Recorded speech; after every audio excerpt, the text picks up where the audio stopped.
ದೇವರಿಗೆ ಸ್ತೋತ್ರ. ಈ ದಿನದ ಕೀರ್ತನೆ 1 ಪೂರ್ವಕಾಲದ ಇತಿಹಾಸ 29ನೇ ಅಧ್ಯಾಯ 11ನೇ ವಾಕ್ಯ.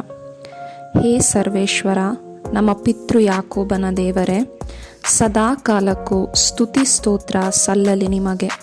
ಹೇ ಸರ್ವೇಶ್ವರ, ಮಹಿಮೆ, ಪ್ರತಾಪ, ವೈಭವ, ಪರಾಕ್ರಮ, ಪ್ರತಿಭೆ ನಿಮ್ಮವೇ.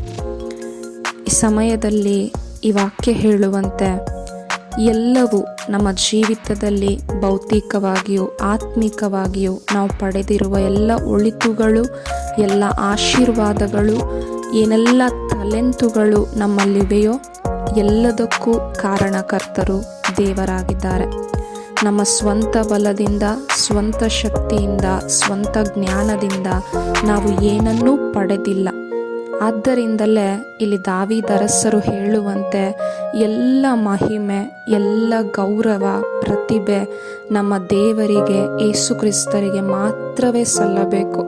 ಈ ಒಂದು ದಿನದಲ್ಲಿ ನಾವು ಕೂಡ ನಮ್ಮ ಜೀವಿತದಲ್ಲಿ ಪಡೆದ ಎಲ್ಲ ಆಶೀರ್ವಾದಗಳನ್ನು ಸ್ಮರಿಸುತ್ತಾ, ನನಗಲ್ಲ ಮಹಿಮೆ ದೇವ, ನಿಮಗೆ ಸಲ್ಲಲಿ ಮಹಿಮೆ ಎಂಬುದಾಗಿ ತಂದೆ ದೇವರಿಗೆ ಯೇಸು ಕ್ರಿಸ್ತರ ಮುಖಾಂತರ ಮನಪೂರ್ವಕವಾಗಿ ಕೃತಜ್ಞತೆಯನ್ನು ಸಲ್ಲಿಸೋಣ. ಕೃತಜ್ಞತೆ ಸಲ್ಲಿಸುವವನು ದೇವರಿಗೆ ಸನ್ಮಾನಿತನು. ಎಲ್ಲರಿಗೂ ಥ್ಯಾಂಕ್ ಯು. ದೇವರಿಗೆ ಮಹಿಮೆ.